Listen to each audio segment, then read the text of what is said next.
Anti discrimination student মুভমেন্টের ছাত্রদের বলছি, 15ই আগস্টের বিরোধিতা না করে আপনারা 15ই আগস্টকে পালন করুন এবং 15ই আগস্ট থেকে ফেসিস্ট আওয়ামী লীগকে দূরে রাখুন। কারণ আওয়ামী লীগ তার কর্মের মাধ্যমে গত 15 বছর ধরে খুন, গুম, হত্যা, নির্যাতন, দুর্নীতি, অপশাসনের মাধ্যমে আওয়ামী লীগ, ছাত্রলীগ, যুবলীগ, রাষ্ট্রের জনক বঙ্গবন্ধু শেখ মুজিবুর রহমানের আদর্শের বিরুদ্ধে যেহেতু তারা যুদ্ধ ঘোষণা করেছিল, তাই আওয়ামী লীগ, যুবলীগ, ছাত্রলীগ এদের মুখে বঙ্গবন্ধুর নাম মানায় না। তাহলে অ্যান্টিফ্যাসিস্ট মুভমেন্টের ছাত্রদের বলছি, আপনারা শোক দিবস পালন করুন। আপনারা 32 নম্বরে যান, সেখানে গিয়ে আপনারা বঙ্গবন্ধুর শোক দিবস পালন করুন। কোনো অবস্থাতেই ফেসিস্ট আওয়ামী লীগকে ভিড়তে দেবেন না। যদি আপনারা এই কাজটি করতে পারেন, তাহলে আপনারা এই যে সাধারণ কোটি কোটি আওয়ামী লীগের কোটি কোটি সমর্থক আছে, তাদের মন আপনারা জয় করতে পারবেন। ফেসিস্ট আওয়ামী লীগকে আপনারা বিতাড়িত করতে চাচ্ছেন, নিষিদ্ধ করতে চাচ্ছেন, এসবের সঙ্গে বাংলাদেশের মানুষের আপনাদের সাথে একমত। কিন্তু এখন যে জিনিসটা করতে হবে, আওয়ামী লীগকে, বঙ্গবন্ধুকে আওয়ামী লীগ থেকে দূরে রাখতে হবে।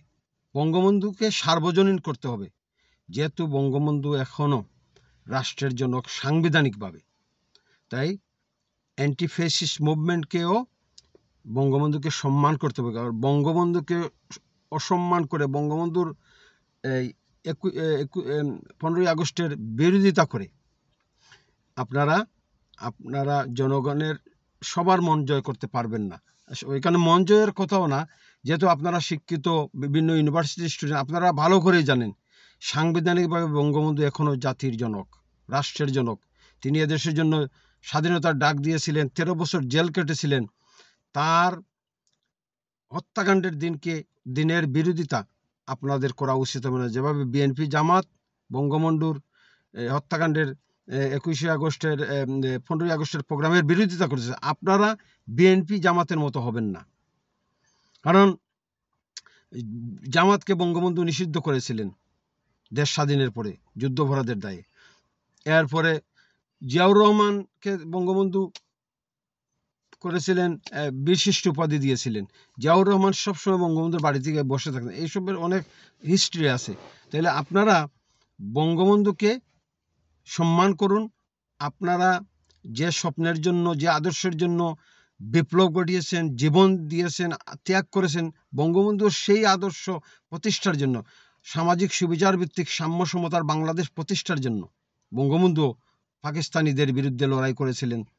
তাহলে আমার অ্যান্টিফ্যাসিস্ট মুভমেন্টের ভাইদেরকে বলতেছি, শেখ হাসিনার ভুলের জন্য, শেখ হাসিনার ফেসিস্ট নীতির জন্য কোনো অবস্থাতেই রাষ্ট্রের জনককে টার্গেট করবেন না, রাষ্ট্রের জনকের মর্যাদার হানি ঘটাবেন না। সবসময় রাষ্ট্রের জনককে, বঙ্গবন্ধু শেখ মুজিবুর রহমানকে রাষ্ট্রের নাগরিক হিসাবে, যেহেতু এই সংবিধান এখনো এক্সিস্ট, বর্তমান প্রেজেন্ট কনস্টিটিউশন এখনো এক্সিস্ট, তাই বঙ্গবন্ধুকে অবশ্যই আপনারা স্মরণ করবেন, শ্রদ্ধা করবেন এবং ধানমন্ডির আশেপাশে আওয়ামী লীগকে ভিড়তে দেবেন না। তাইলেই আপনারা সোনার বাংলা, বঙ্গবন্ধু সোনার বাংলা গড়তে পারবেন। জয় বাংলা, জয় বঙ্গবন্ধু।